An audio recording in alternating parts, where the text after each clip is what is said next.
Before her name became Almost there. synonymous with I tragedy, see it. Carolina Buchanan was simply living her life, a young woman navigating the ordinary complexities of work, relationships, and family.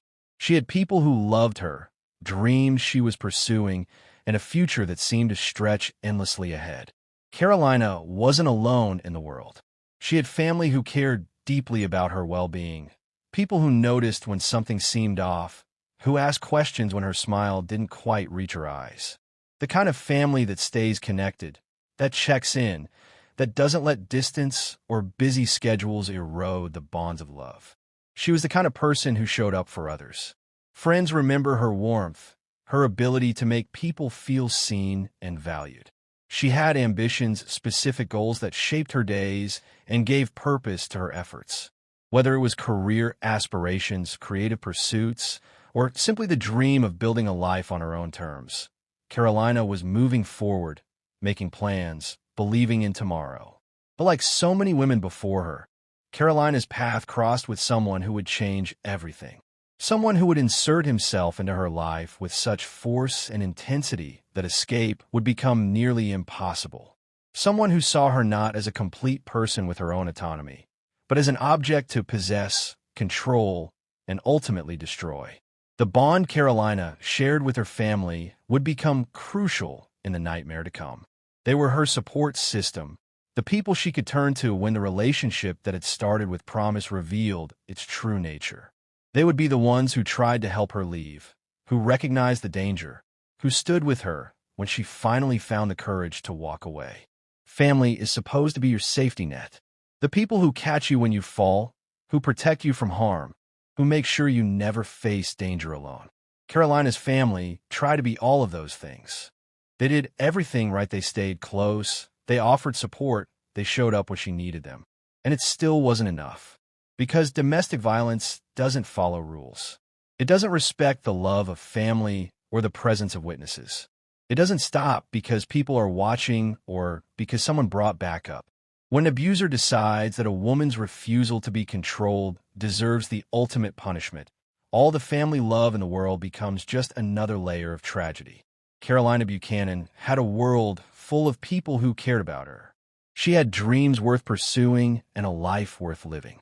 She had done nothing to deserve what was coming except make the fundamental mistake of getting involved with the wrong person and then having the courage to try to leave. Her story, like Crystal Williams' story, like too many stories before and since, is a reminder that being loved isn't always enough to keep you safe. That doing everything right doesn't guarantee survival. That sometimes the most dangerous thing a woman can do is simply try to be free. Every toxic relationship has a beginning that doesn't look toxic at all. There's a first meeting, a first conversation, a moment when someone new enters your life, and everything feels like possibility. When Carolina Buchanan met Sean Velez, she had no way of knowing she was meeting the man who would eventually kill her. In the beginning, Sean Velez probably seemed like many men do at the start, attentive, interested, charming in the ways that matter when you're getting to know someone. There would have been conversations that lasted hours, moments where he made her feel special, gestures that seemed romantic rather than controlling. This is how it always starts. Abusers don't introduce themselves with red flags waving. They don't announce their capacity for violence on the first date. They present a version of themselves designed to attract, to captivate, to make you lower your guard and let them in. Sean likely moved fast. Men like him usually do. The relationship probably intensified quickly from casual dating to constant contact. From I like spending time with you to I can't imagine my life without you in a time frame that felt exciting rather than alarming. When you're caught up in that intensity, when someone seems so focused on you, so invested in the relationship, it can feel like fate rather than a trap closing. Carolina led him into her world. She introduced him to her life, her routines, her family. She made space for him in her present and her plans for the future. She did what people do when they think they've found someone worth keeping. She committed, she trusted, she hoped. But Sean Velez wasn't building a partnership. He was establishing ownership. Every intimate detail Carolina shared became information he could use. Every vulnerability she revealed became a pressure point he could exploit. Every person she loved became a potential target or leverage. The change probably happened gradually. The attentiveness became monitoring. The interest became interrogation.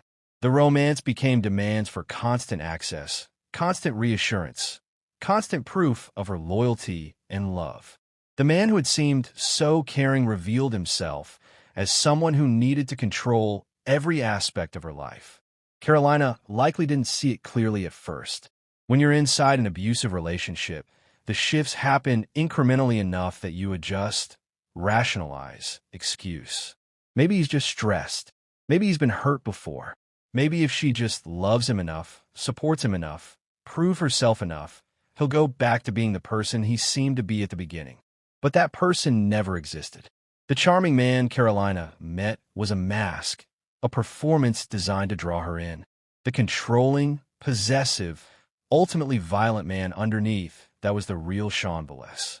By the time Carolina fully understood what she'd gotten involved with, extraction would prove nearly impossible. And Sean Velez had no intention of letting her go. Meeting him changed everything. It set in motion a chain of events that would end in a parking lot, with gunfire, with a family destroyed, with another woman dead because she dared to want freedom. The transformation didn't happen overnight. It never does. Sean Velez's control crept into Carolina's life like water, seeping through cracks slowly at first, then overwhelming. The jealousy started early, though it probably masqueraded as devotion. He wanted to know where she was, not because he was controlling, he claimed, but because he cared so much. He asked about her day in detail, not out of genuine interest, but to catalog her movements, her interactions, her every deviation from what he expected. Male friends became problems. Casual conversations became interrogations. A glance in the wrong direction, a friendly exchange with a coworker, even time spent with family, all of it could trigger his suspicion, his accusations, his need to reassert dominance. Carolina likely found herself editing her behavior to avoid conflict, changing her clothes before leaving the house because something was too revealing, declining invitations because explaining where she'd been wasn't worth the aftermath, limiting contact with friends because maintaining those relationships meant managing Sean's insecurity and rage. This is the insidious nature of control. It makes you police yourself. You stop doing things not because he's explicitly forbidden them, but because the emotional cost of his reaction is too high. You become smaller, quieter, more isolated. You shrink your world to fit inside the narrow boundaries of what he'll tolerate. The monitoring intensified. Sean probably demanded access to her phone, her social media, her private communications. He needed to know who she was talking to, what she was saying, whether she was being loyal. Privacy became evidence of betrayal. Boundaries became proof she had something to hide. And when Carolina tried to push back, when she attempted to assert her right to independence, to friends, to a life that existed beyond his supervision, Sean likely responded with emotional manipulation. He was the victim in his narrative. She was hurting him, abandoning him, proving she didn't really love him. His feelings became her responsibility. His insecurity became her problem to solve. The warning signs were everywhere. Friends noticed Carolina pulling away, becoming less available, less herself. Family saw the changes, the way she'd check her phone anxiously, the way she'd make excuses for Sean's behavior, the way her spark dimmed under the weight of constant surveillance and criticism. But leaving an abusive relationship isn't as simple as recognizing it's unhealthy. By the time the control is obvious, you're already enmeshed emotionally, practically, psychologically. You've invested time, hope, love. You've heard his apologies, his promises to change, his declarations that he can't live without you. You've been isolated from support systems. You've been convinced, subtly or overtly, that the problems are partly your fault. What started as love, or what Carolina believed was love, had become a prison. And Sean Velez held every key. The jealousy wasn't passion. The monitoring wasn't care. The control wasn't protection. It was ownership. And when Carolina finally decided she'd had enough, Sean would make clear exactly what he believed he owned: her life, her future, her very existence. And if he couldn't have those things, he'd make sure no one could. There comes a moment in every abusive relationship when something inside you breaks not in defeat, but in clarity. When the excuses stop working, when the hope finally dies, when you see with devastating precision that this will never get better. For Carolina Buchanan, that moment arrived with enough force to override the fear, the exhaustion, the years of conditioning that had taught her to stay. We don't know what specific incident pushed Carolina past her breaking point. Maybe it was one violation too many. Maybe Sean's jealousy escalated to a threat she couldn't ignore. Maybe she had a conversation with family or friends that finally penetrated the fog of manipulation. Or maybe she simply woke up one morning and couldn't do it anymore, couldn't be monitored, controlled, diminished, erased. Whatever the catalyst, Carolina made a decision that required immense courage. She was done. Leaving an abuser isn't like ending a normal relationship. There's no mutual conversation, no amicable parting of ways. When you leave someone who sees you as property, you're not just ending a relationship, you're committing an act of rebellion, a fundamental rejection of their authority over your life. Carolina knew this would be dangerous. Whether consciously or instinctively, she understood that the moment she asserted her independence would be the moment Sean felt most threatened. Abusers don't accept rejection. They see it as theft, betrayal, a challenge that demands retaliation. So Carolina didn't try to leave alone. She reached out to her family, the people who had watched her shrink under Sean's control, who had waited for this moment, who would stand with her no matter what. She enlisted their support because she understood, on some level, that she would need witnesses, protection, backup. This was Carolina doing everything right. She recognized the danger. She asked for help. She created a plan. She brought people who loved her and would defend her.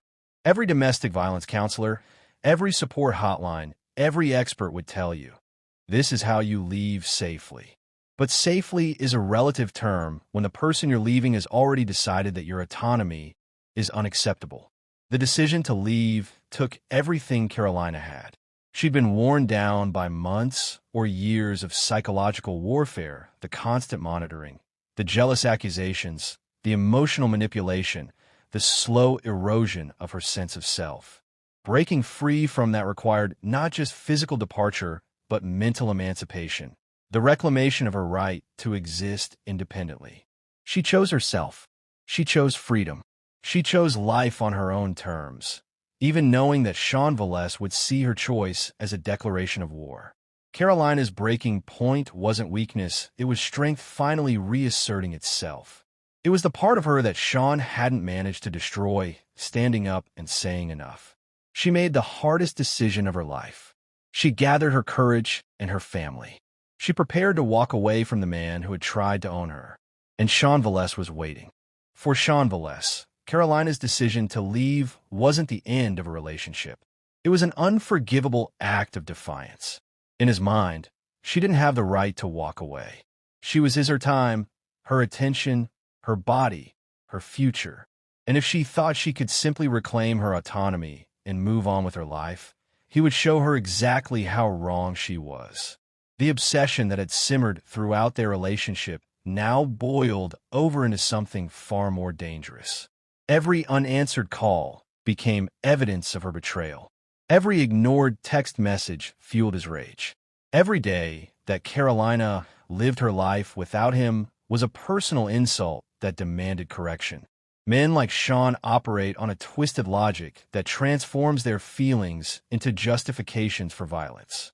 He'd invested time in her. He'd loved her, or what he called love, that possessive, suffocating need to control another person. In his warped thinking, her departure made her a thief, stealing herself away from someone who had rightful claim to her. The rejection wounded his ego in ways he couldn't tolerate. How dare she decide he wasn't good enough? How dare she choose her own well-being over his desires? How dare she act as though she were a separate human being with agency over her own life? Sean likely tried multiple tactics to reassert control. There may have been pleading phone calls, "I love you. I can't live without you. Please give me another chance." There may have been promises to change, declarations that he'd get help, appeals to the history they shared. When manipulation didn't work, the tone probably shifted to threats, to reminders that she couldn't escape him, that he knew where she lived, where she worked, who she cared about. This is the pattern of the obsessed abuser. They cycle through whatever approach might work: love bombing, guilt tripping, intimidation, all in service of the same goal: forcing the victim back under their control.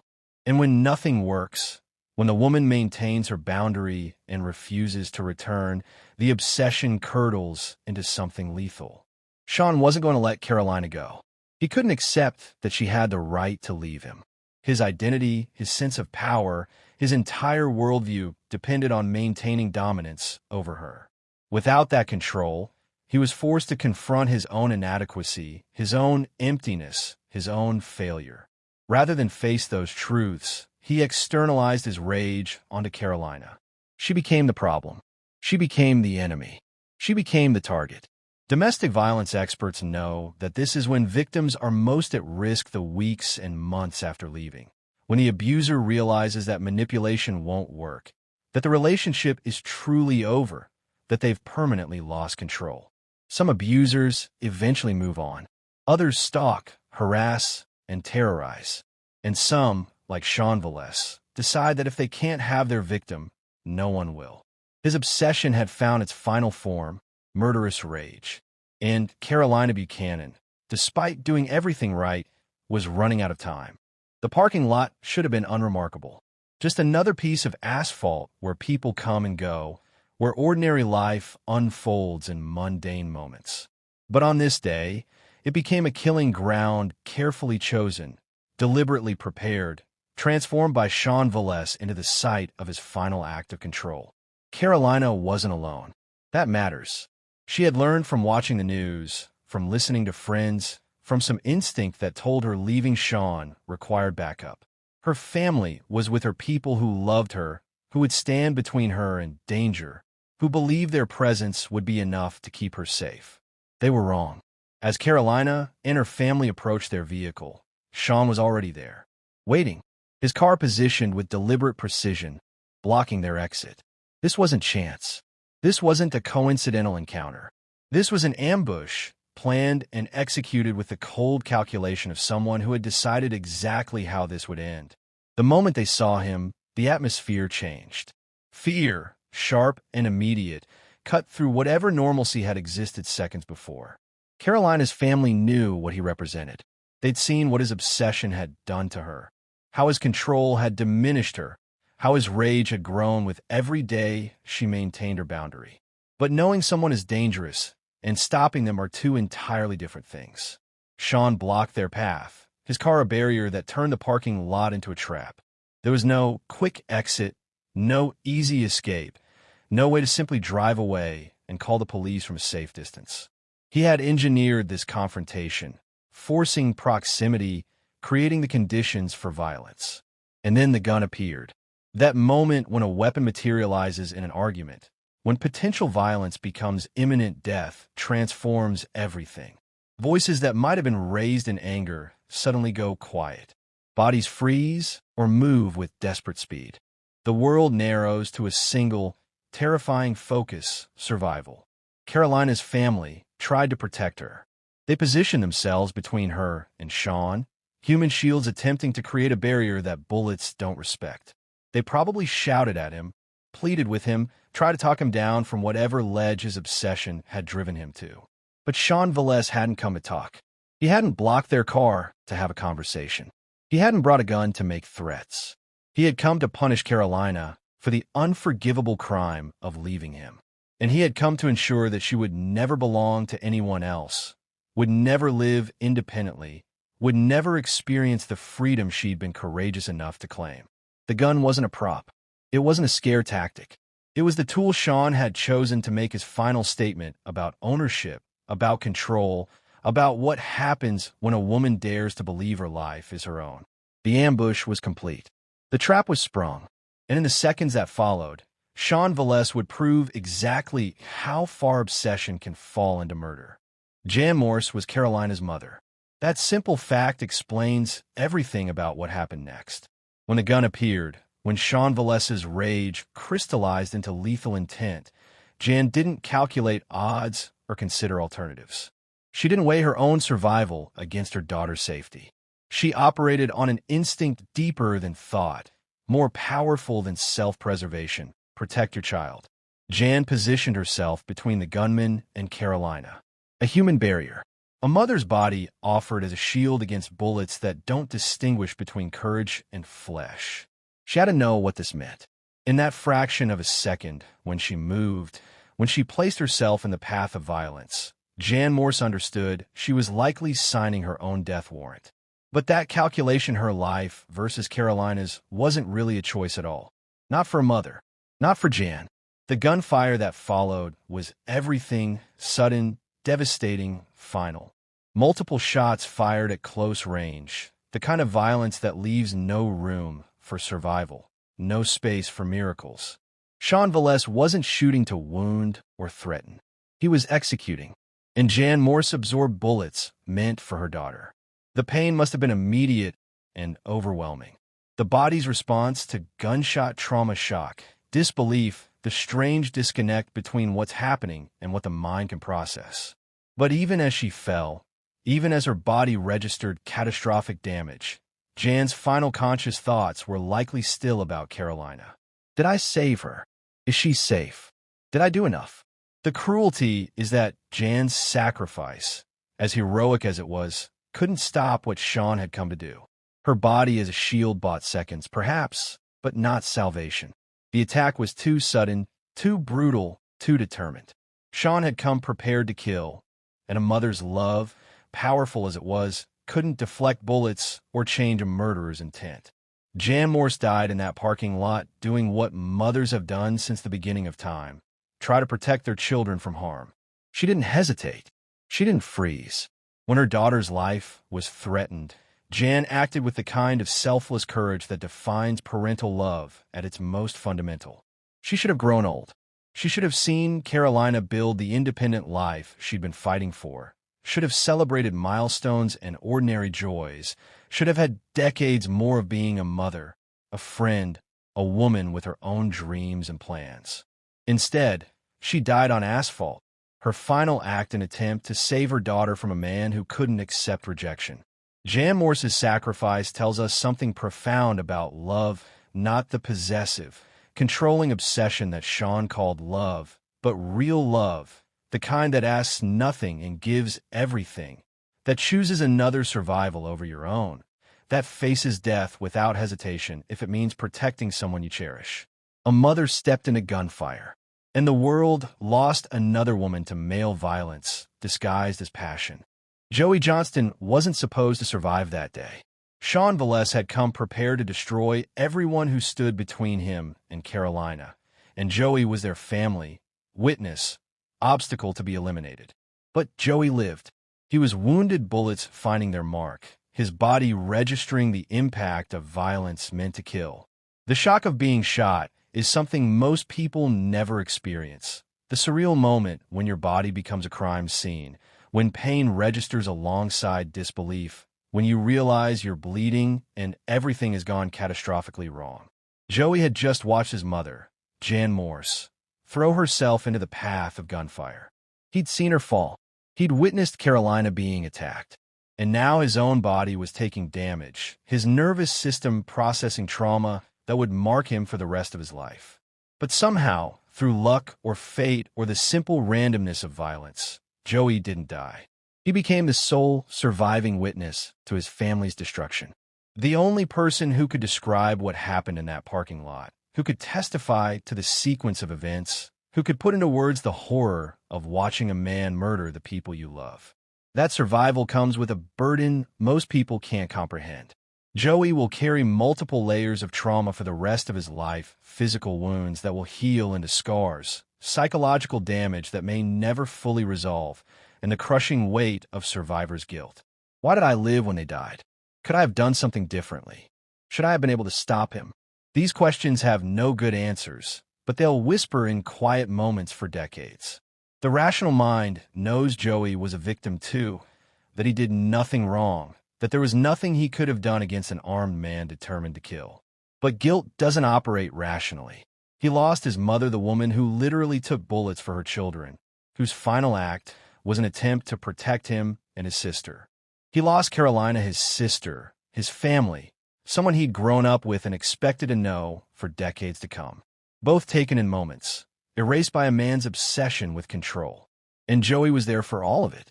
He doesn't have the mercy of distance, of hearing about it secondhand. He witnessed every moment. Those images are burned into his memory, accessible without invitation, replaying in flashbacks triggered by ordinary sound of car door slamming, unexpected loud noises, the mundane triggers that bring back extraordinary horror. The physical wounds will eventually heal. The bullet holes will close, the damage will scar over, the body will do what bodies do, repair themselves as best they can. But psychological wounds don't follow the same timeline. Post-traumatic stress doesn't heal on a schedule. The survivor's journey is measured in years, not weeks. Joey Johnston lives with the knowledge that his family was murdered in front of him, that he was shot and left for dead, that he survived when they didn't. He is the living memory of Jan Morse and Carolina Buchanan, their witness, their voice, the one left to tell their truth and ensure the world knows what Sean Velez took from them. He lost Carolina, his sister, his family, someone he'd grown up with and expected to know for decades to come. Both taken in moments, erased by a man's obsession with control. And Joey was there for all of it. He doesn't have the mercy of distance, of hearing about it secondhand. He witnessed every moment. Those images are burned into his memory, accessible without invitation, replaying in flashbacks triggered by ordinary sound of car door slamming, unexpected loud noises, the mundane triggers that bring back extraordinary horror.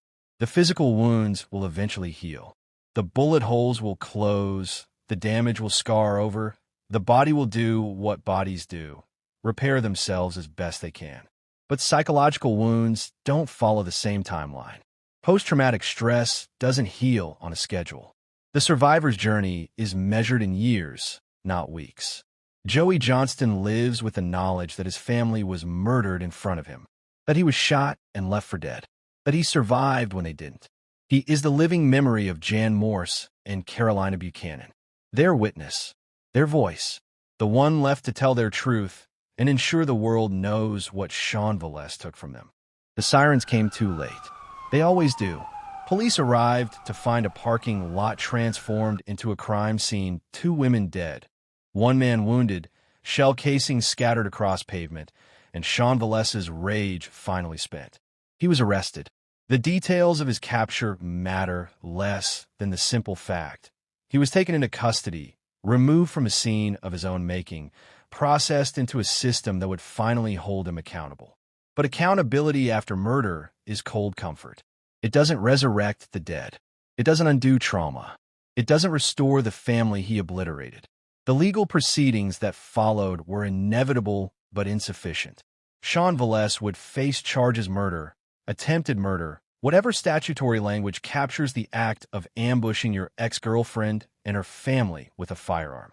He would stand trial, or perhaps plead guilty. He would be sentenced, imprisoned, removed from society. Justice, as the system defines it, will be served. But justice can't bring back Carolina Buchanan, who died trying to reclaim her freedom. It can't resurrect Jan Morse, who died protecting her child. It can't restore Joey Johnston's sense of safety or erase the images burned into his memory. Justice is just bookkeeping, recording the cost of violence, assigning consequences, attempting to balance scales that can never truly be balanced. The grief that followed was bottomless and complex. 2 funerals, 2 lives memorialized, reduced to eulogies and photo boards, and the impossible task of summarizing a human being in words. Carolina's friends mourned futures stolen, the conversations they'd never have, the milestones she'd never reach, the life that ended at the whim of a man who couldn't accept rejection. Jan's family mourned a mother, a sister, a woman whose final act was heroic but whose death was senseless. And Joey was left to navigate survivor's guilt, physical recovery, and psychological devastation while also grieving the family members murdered in front of him. There's no roadmap for that kind of loss, no timeline for healing, no point at which the trauma becomes manageable rather than overwhelming. The lesson Carolina and Jan left behind is written in blood. Our society has not figured out how to protect women who leave abusive relationships. Carolina did everything right. She recognized the danger. She asked for help. She brought family. She tried to create safety. And still, a man with a gun and an obsession was able to murder her and her mother in broad daylight. Restraining orders are paper. Police respond after violence, not before. Family support matters, but can't stop bullets.